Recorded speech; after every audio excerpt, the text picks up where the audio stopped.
his line that Jews are like everybody else, but more so.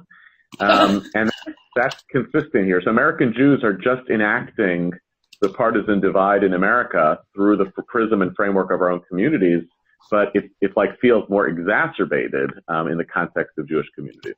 And I think part of that is precisely because American Jews have a lot invested in the success of America because it's been so good for Jews and Judaism. So if you're really invested in that project, you're gonna take an incredibly hard line when you feel that the values narrative that you hold yourself to is actually being challenged. Mm-hmm.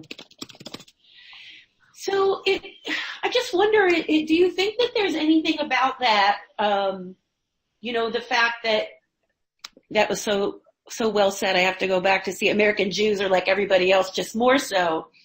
Is there anything about, the fact that this is the key problem with American democracy? Is there a way that can be leveraged to galvanize the Jewish American community to look at upholding democratic institutions? Like, do you feel it's a barrier? Or is it something that could be leveraged like a sling?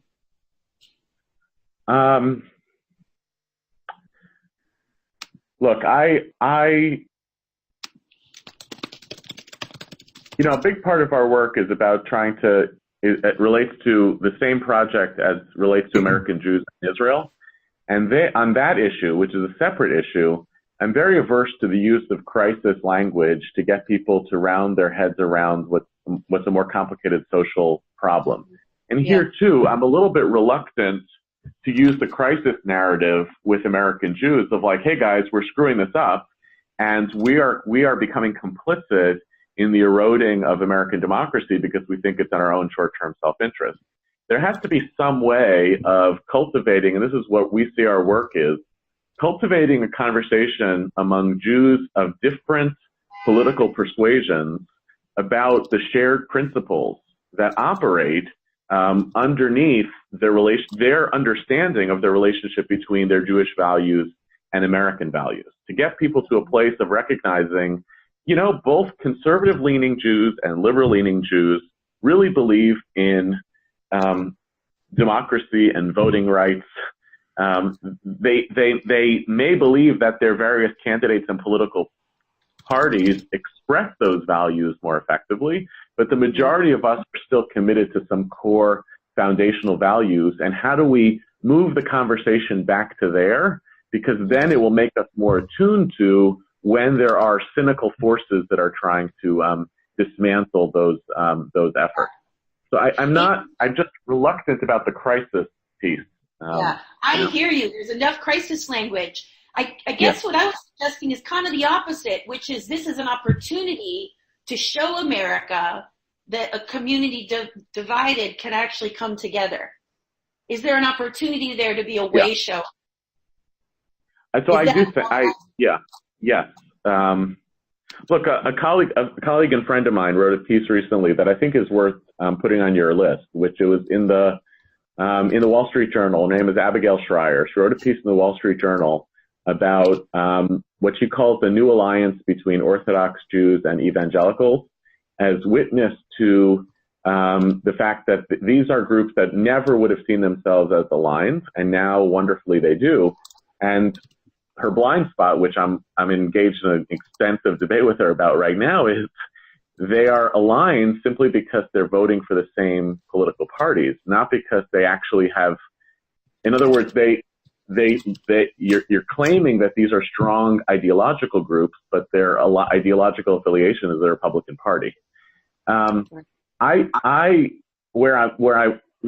Consistent with your comment, I want to work with a person like that to figure out how do we stay at the same table together, and then maybe say, look, inside a particular community, Republicans and Democrats, conservatives and liberals can engage in a serious values-based conversation without killing each other and without using it opportunistically for their own political gain.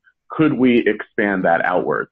But I'm interested in that both because of what I consider to be a Jewish self-interest, as well as what I consider to be leverageable for a larger American interest. Yeah. Can I jump in with a quick question, Carrie? What about historical or personal narrative, the state of America, because I guess there's no reason to have a lot of this data. It's not there because I guess, it's not like, people are running elections off this or something. Right. I think it would be a fascinating conversation starter. I mean, one of the things coming out of this project is not just here are some bullet points to say, but how do you get people even talking about the issue? And, it seems that in addition to opinion pieces and so on, having some fresh research that sheds a light on some of these topics in the current climate might be pretty interesting. Mm-hmm. Yeah. Alana, you had some other questions here. I want to make sure we're just time check. We have about a little bit over 10 minutes, 14 minutes here. Any of these that we want to hit on? You might not be looking at this document. I'll ask. I think she's on mute. I think Ilana's on mute. Okay. It's always something. Well, let me ask one of the elephant in the room questions. What strategies could you recommend to get past the Israel issue and keep the narrative focused on American democracy, which has been the direction to us? Any counsel on that?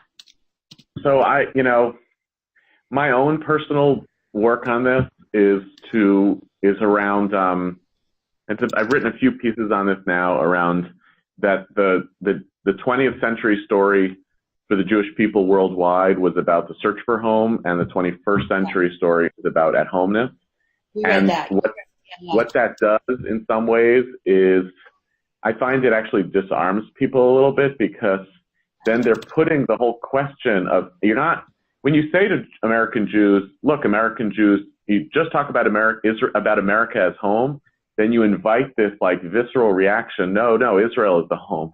To get people to really acknowledge that they're living in extraordinary affluence and influence and power and privilege, all of the stuff that comes with at-homeness, it's okay to indicate that this is actually kind of amazing that Jews are experiencing these two things at the same time. So our strategy is to actually keep Israel in the conversation as long as possible, because it's a critical variable in not just self-understanding of at-homeness, but it's also a critical variable in the things that Jews fight about more than anything else. Their expressions of Americanness oftentimes are proxies for fighting about Israel. In fact, so we have kind of a quote from that article, At Home in the Other Promised Land, and you talk about let our own homes that we've rightfully acquired as responsible homeowners and better landlords, better guests. What does it look like in your mind's eye for American Jews to feel responsible and proud when it comes to their participation in upholding American democracy? So I personally believe that basically the balance is off for American Jews and with the piece that our group is working on the axis between obligation and entitlement.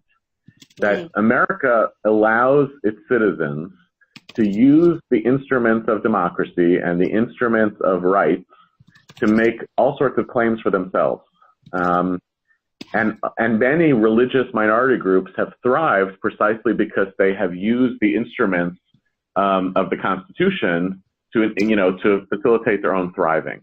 But part of the kind of the implied social contract of Americanness is that you hold in tension the balance between obligation and entitlement.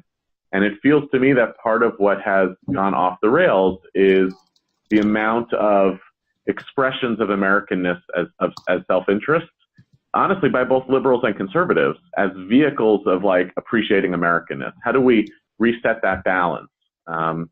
What do we owe the system? One of my colleagues here is doing a lot of work and a lot of research on how Jewish privilege in America shifted after white flight.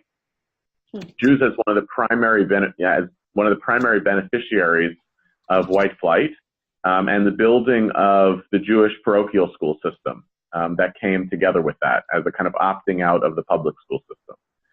So there's all sorts of it is legitimate from an American standpoint to do that and to prioritize the continuity and thriving of your own religious ethnic group and to use the instruments of the system to facilitate that.